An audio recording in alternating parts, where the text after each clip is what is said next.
Alright guys, welcome back to the channel. Thank you for checking the video out today. We have more PlayStation news, rumors, and leaks to go over and discuss today. So before we get into these topics, do me a favor, be sure to hit the like button to help the video out and show it your support. And if you are new here to the channel, please consider hitting that subscribe button as well. Now the first topic is a very exciting one because we have what may be the date for the God of War State of Play that everybody has been eagerly anticipating. I know how some of you are feeling. It's kind of gotten to that point where it's like, all right, when is it going to happen? We're tired of the rumors. We're tired of the speculation. We're tired of the teases. And that's what makes this so interesting is just recently Cory Barlog came back to Twitter and he seems to be just teasing the fan base constantly and consistently. And people are beginning to wonder, is he just doing this to torture us or is it leading up to something? Well, we have some good news here because it seems like it is in fact leading up to something. So this is reading from Push Square, where the title of the article says, "Prominent Leaker Teases Impending God of War Ragnarok Reveals." So they say here, if you've been following the video game industry closely these past few weeks, you'll be familiar with Twitter leaker The Snitch, an insider with a flawless track record spanning everything from Sony's recent State of Play to a number of announcements throughout not E3 week. So reliable is this insider's rumors that you can practically take anything from their account as confirmation. And it continues by saying a superimposed Kratos meme with what appears to be a code at the bottom will have PlayStation fans' pulses racing then. Many believe the 11110 is binary for 30, or effectively June 30th. This is a Thursday, which is generally when Sony tends to hold State of Play broadcasts. It also correlates with what other journalists have been saying, that more news will be shared at the end of the month. Obviously, the Snitch has resorted to riddles with their newfound fame, so the tweet is open to interpretation. Given the rumor monger's track record, though, you can probably rest assured that something is going on with God of War Ragnarok soon. So until then, we're going to just maybe want to sit tight and look forward to what's coming. And that's what makes this so exciting and why, even though I know you guys are getting tired of this, it seems like the time is here. At first, I kind of thought maybe Cory Barlog was just messing with us. Maybe just playing with the audience, right? Kind of getting fans riled up. But I thought in the back of my head, you know, if Cory was going to do this, there has to be a reason. I mean, I don't think he wants to just come on Twitter, tease fans to just let them down or leave them hanging. And at this point, guys, it seems like all signs are pointing to a State of Play for God of War that is going to happen on June 30th. The timing of this just makes perfect sense. It's funny because some people were looking at this tweet from the Snitch and thinking he was giving the release date because they were paying attention to the 11/11, which a lot of people are hoping that God of War Ragnarok ends up taking Starfield's release date, or what was supposed to be Starfield's initial release date, that being November 11th, 2022, and that's still a possibility. But nonetheless, guys, I can't help but be very excited because we have been waiting for a long time now to get a big update on God of War, to get the release date, to get the State of Play, to see more gameplay.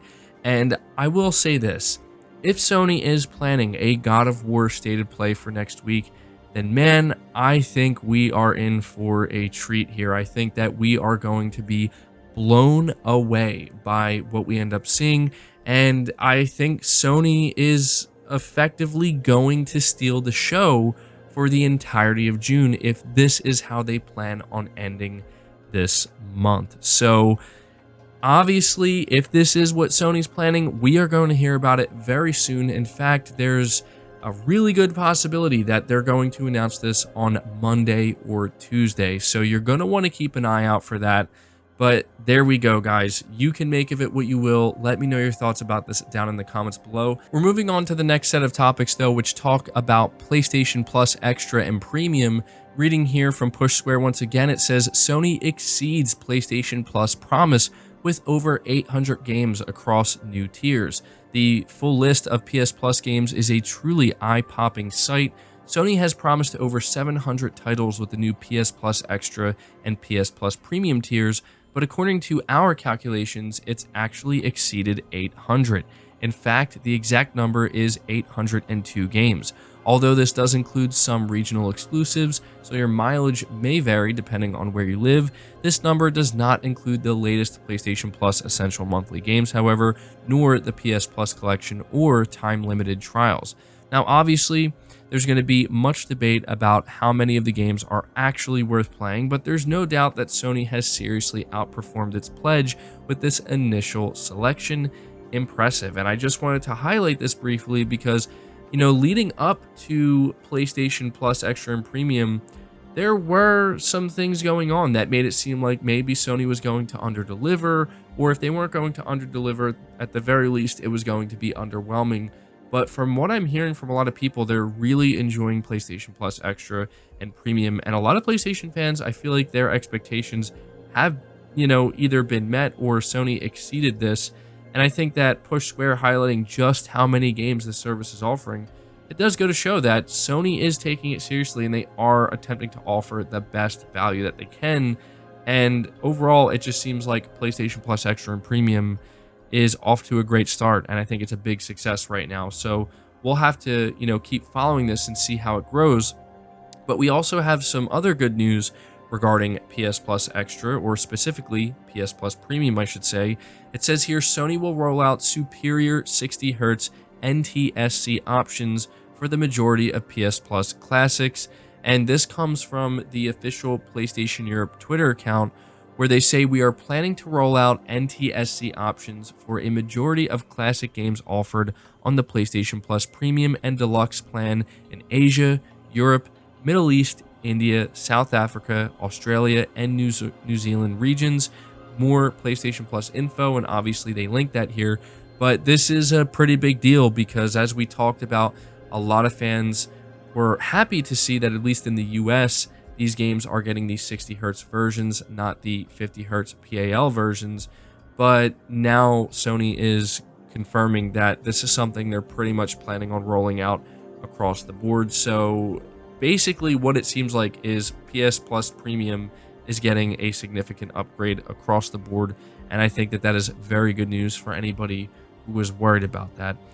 Continuing to talk about PS Plus, apparently there is a new game that just dropped into PS Plus Extra already. It says here the PS5 version of Deliver Us the Moon, which released today on the PlayStation Store, can also be claimed through PlayStation Plus Extra at no extra cost if you're an active member. The original PS4 version had been part of the service since its USA rollout last week, but the new native PS5 edition has also been included as the new tiers arrive in Europe. Therefore, if you've already upgraded your subscription, you can get started with the PS5 version of Deliver Us the Moon without paying an extra penny. This enhanced edition sports a 4K resolution along with ray traced reflections and shadows. The load times will be faster, and there is support for the DualSense controller's adaptive triggers. And so, yeah, for anybody who is looking forward to this game, or is, looking for the PS5 version, if you happen to be subscribed to PS Plus Extra, you can look forward to it. And for those who may have forgotten, I'm going to keep reminding you just because it's a game that I know a lot of people are looking forward to. Stray is also going to be launching into PlayStation Plus Extra on July 19th. Now, I also want to let you guys know that apparently No Man's Sky is set to get a PS5 physical release on October 7th. This was officially confirmed by Sean Murray over on his Twitter. He says from October 7th, for the first time, you'll also be able to purchase a physical version of No Man's Sky on PS5. And I feel like the timing of this is funny because, there have been a lot of comparisons to No Man's Sky, that is, to Starfield, and kind of seeing how these games look similar. And, I think that some people, some Xbox fans or Bethesda fans were getting a little bit offended, but I don't think they should get offended. I think, if anything, it just kind of goes to show how far No Man's Sky has come.